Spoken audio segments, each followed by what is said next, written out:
Desde muy niños, los cuentos de hadas suelen relatarnos a brujas como mujeres espantosamente feas, pero expertas en el arte de la magia y la hechicería. A pesar que nos sigan sonando a leyendas populares, mujeres y hombres que dominaban las artes oscuras, magia blanca, negra, verde, morada. Pero esta es verdad, o simples miedos infundados. Sin embargo, en la Europa de los siglos XIII al XV, la brujería tenía un cariz totalmente distinto, y muchas veces le costó la vida a auténticas multitudes. Comenzamos.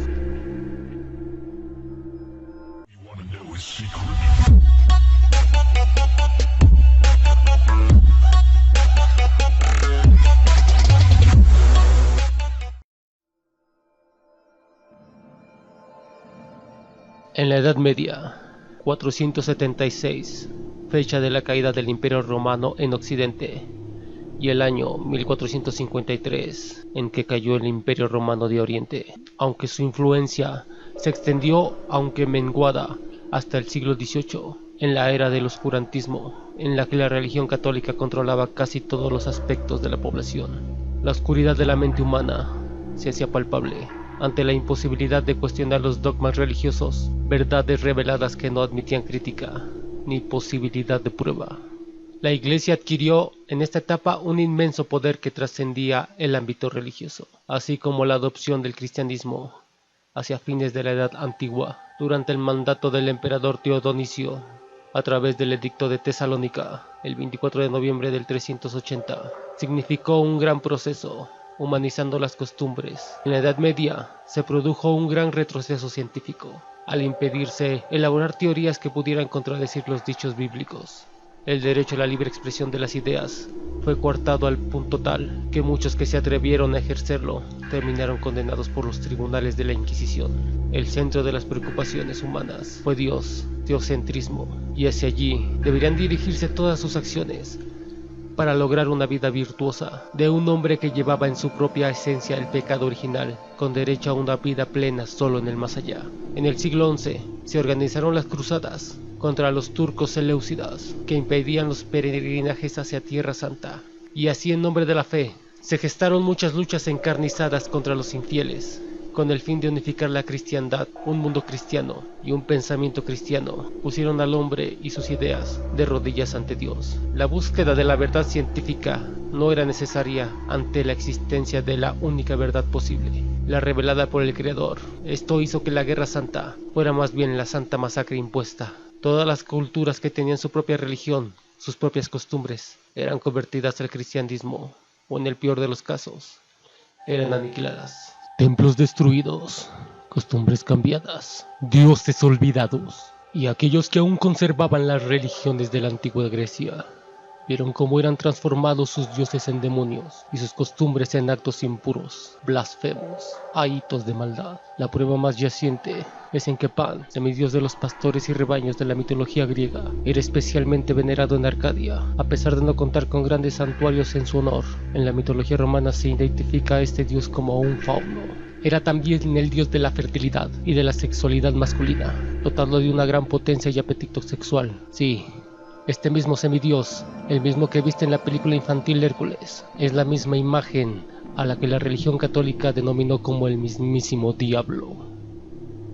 Pero vamos por partes. Primero que nada, en el oscurantismo, quien dictaba las normas era la Iglesia Católica. Decidía cómo se debería vivir. La cultura de la época estaba en manos de los clérigos, que monopolizaban los saberes. El trabajo no debía tener fin de lucro, sino la mera supervivencia. Eran controlados casi todos los aspectos de la población. Cualquier conducta extraña podría ser juzgada como sospechosa, y la persona se convertiría inmediatamente en blanco de la represión clerical. En este sentido, la vida sexual era especialmente reprimida, limitándose única y exclusivamente a la función reproductiva. Las mujeres honradas y temerosas de Dios, se suponía, no deberían sentir deseo, ya que ello era prueba de que Satanás gobernaba sus almas, lo cual eran juzgadas y castigadas por la Iglesia. Más que combatir a los enemigos de la fe, lo que se pretendía juzgar era la conducta sexual del individuo. Se creía que una persona que buscaba placer en el acto sexual estaba aconsejado por Satanás y que por lo tanto mantenía un estrecho contacto con él mismo. El adulterio,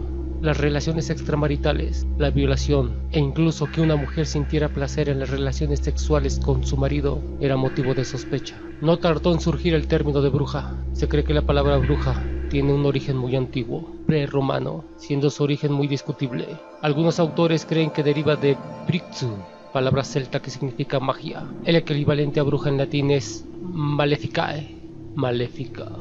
Pero en realidad eran brujas, practicantes de magia que hechizaban a los hombres y hacían a través de demonios daño a sus semejantes. Se creía que las brujas se reunían en el bosque alrededor de una hoguera, donde se presentaba el mismísimo rey de las tinieblas, en la forma de un macho cabrío, y las brujas los saludaban besando sus genitales. Además, como era una época en la que la superstición y la espada no gobernaban, se creía que las enfermedades eran culpa de demonios. Una vieja costumbre que aún se practica es cuando al estornudar, se creía que el alma salía del cuerpo, lo cual era aprovechado por los demonios de la enfermedad para dejar enfermedades en el cuerpo. Por eso se decía y se sigue diciendo salud. Por lo tanto, las enfermedades se querían curar rezando, siendo correcto en las normas ir por los dirigentes de la iglesia. Y como el mayor dirigente de las normas era el Papa, y al ser el hombre el elegido de Dios y teniendo la ley como Biblia, el machismo era cosa impuesta por Dios, teniendo a la mujer solo para servir al hombre.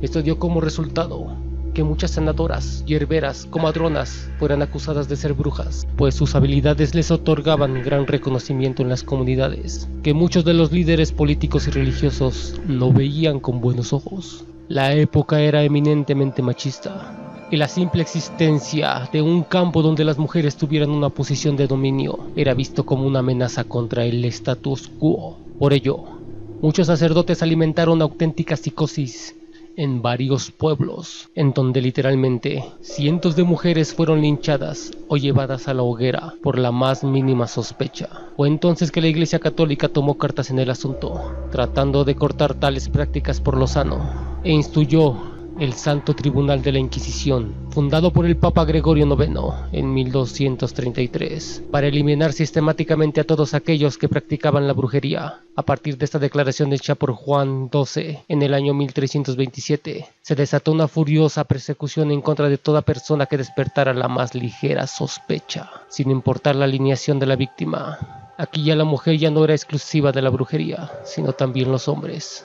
De hecho, cualquiera. Diferentes autores consideran que la situación se le salió de las manos a la Inquisición, que se encontró con que el pueblo veía al diablo donde no lo había, sin contar, claro, a los cientos de oportunistas que aprovecharon estas circunstancias para librarse de personas que les eran molestas. Simplemente sugirieron que algo en su conducta estaba fuera de lo normal. Lo cierto es que los locos, epilépticos, enfermos, matronas, curanderas o simples antisociales acabaron sus días en la hoguera. Debido a esta auténtica fiebre de fanatismo, los interrogatorios eran implacables, torturas donde los verdugos dejaban volar su imaginación, mujeres que eran vejadas, violadas y privadas de cualquier derecho. Una vez que eras apresado por la Inquisición, el destino era solo uno: la muerte. Personas que se declaraban culpables antes de seguir soportando el castigo terminaban en la hoguera, o personas que se negaban a aceptar los cargos y morían en medio de la tortura. A la gente importante de los poblados que eran culpados de brujos, la Inquisición era más benevolente, pero no por ello su destino cambiaba, ya que se imponía una prueba bastante injusta y estúpida, en la que consistía en amarrar al acusado a una silla y sumergirlo en algún río. Si no se sumergía es porque Dios lo había salvado, y por lo tanto era inocente. Si se hundía y se ahogaba es porque era prueba de culpabilidad, y por lo tanto se había hecho justicia.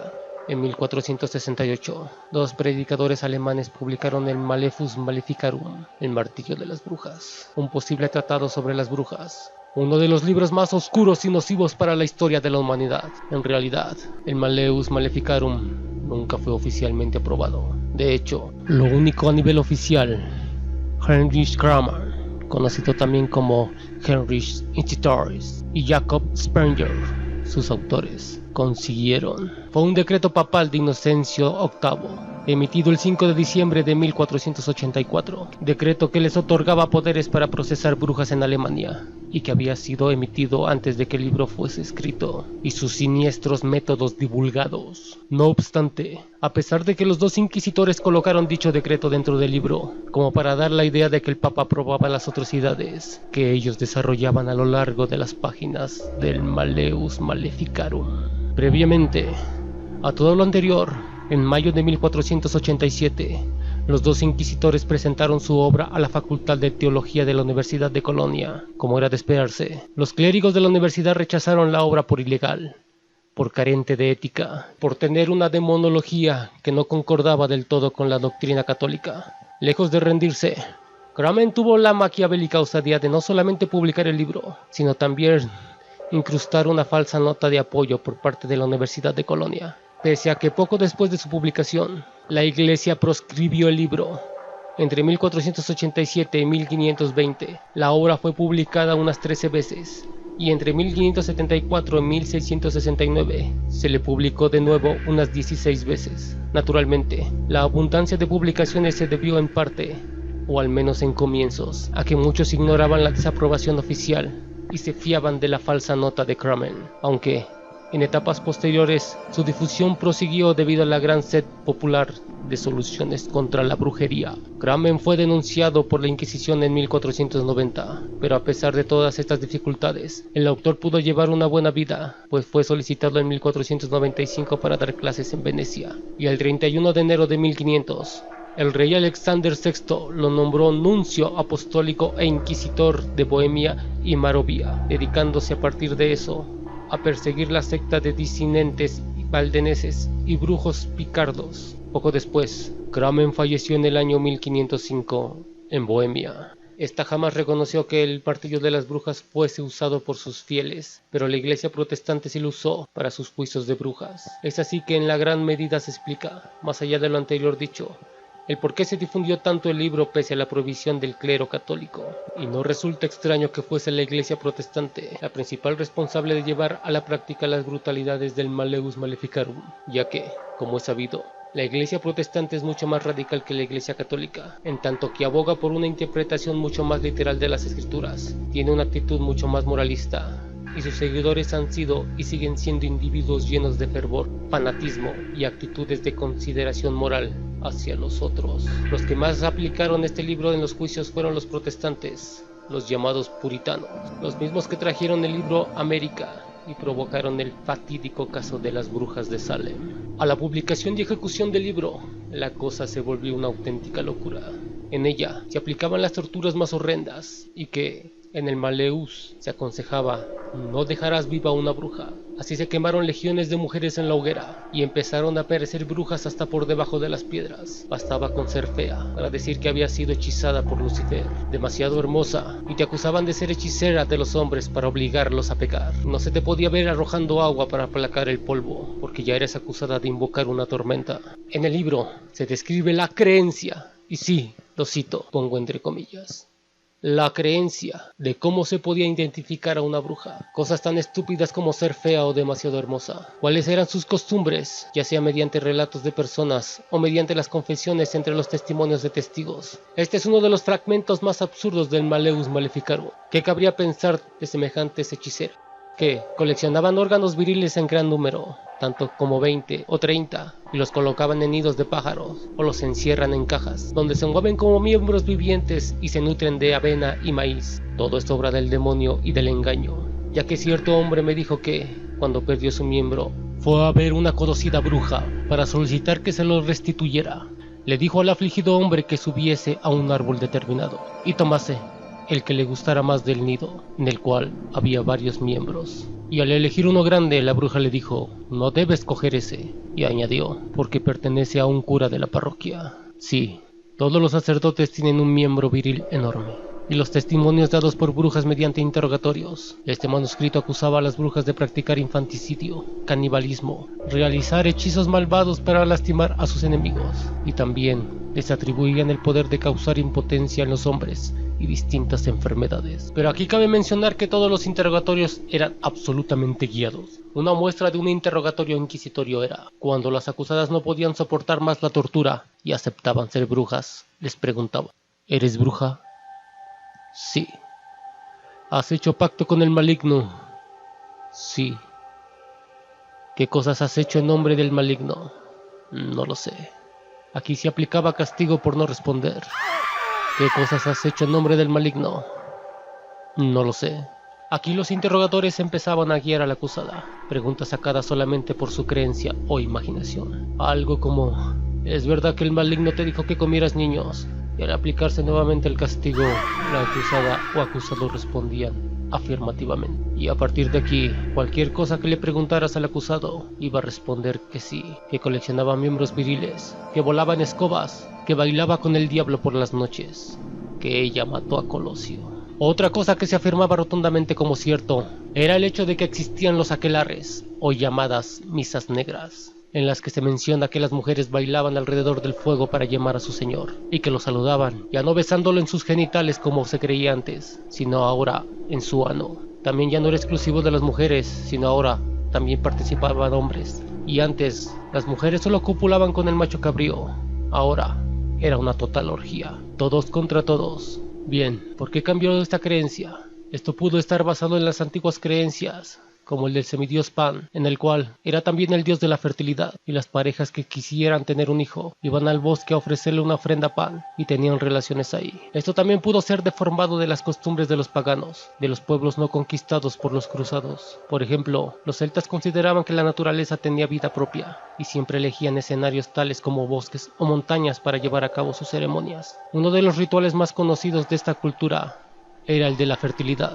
Los druidas buscaban armonizar las fuentes provenientes de la naturaleza, utilizando agua de rosas, velas violetas y miel. Para realizar este ritual tan famoso de la cultura, los druidas se bañaban con el agua de rosas y con la miel, generalmente en la tarde, unas horas antes de la puesta del sol. Una vez que el baño terminaba, se vestían en una túnica negra y se adentraban en los bosques más profundos para estar rodeados de naturaleza y poder llevar a cabo una suerte de meditación con la finalidad de entrar en contacto con ella. Generalmente este rito pagano se realizaba en los profundos de los bosques, y en ellos practicaban hombres y mujeres, todos con máscaras de animales que ocultaban sus rostros, y que después de bailar desenfrenadamente alrededor de una hoguera, cada uno tomaba una pareja y se internaban entre los árboles para tener relaciones sexuales, de las cuales lo único primordial era concebir un hijo. Ahora bien, todo lo relacionado a la brujería moderna viene de este libro, del Malleus Maleficarum. Entonces, ¿la brujería en realidad existe? Sí, ya sé que este concepto existe desde antes. De hecho, en la Biblia se menciona un par de veces. Se menciona el tarot y la necromancia, pero las mujeres que lo hacían eran respetadas y no tenían nada que ver con la brujería, sino más bien con magia. Y aunque se menciona que el Dios de Israel desaprueba estas artes, muchas de ellas eran consejeras de grandes señores, y hay que decir que la magia, hechicería y la brujería eran tomadas por cosas distintas, aunque ahora todo está dentro del mismo saco. Anteriormente la brujería solo era para dañar y hacer el mal. Los magos y hechiceros eran comúnmente consultados para la toma de decisiones. Ahí tiene al mago Merlín en la misma Edad Media, que según estudios recientes demuestran que en realidad existió. Incluso el mismísimo rey Salomón empleó la hechicería, y no fue un don de Dios. Se dice también que tenía muchos demonios bajo su control. Pero entonces, ¿existe la brujería? Porque estas artes existían antes de la llegada y popularidad del diablo cristiano. Y sí, sé que dirán que Dios y el diablo existen desde siempre, pero te digo que la religión católica no ha existido desde siempre. Y además, las apariciones de la Virgen también han existido desde siempre. Antiguamente se creía que era Iris, luego Atena, Artemisa.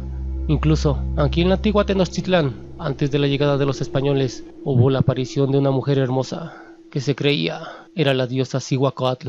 Y esto ha pasado antes de que naciera María, madre de Jesús. Y ahora, cualquier aparición de una mujer hermosa se le atribuye a María. ¿O es que acaso también María ha existido desde siempre? Pues, salvo su mejor opinión, yo creo que la brujería tal como se conoce actualmente no existe. Pero claro, tú tienes la mejor opinión.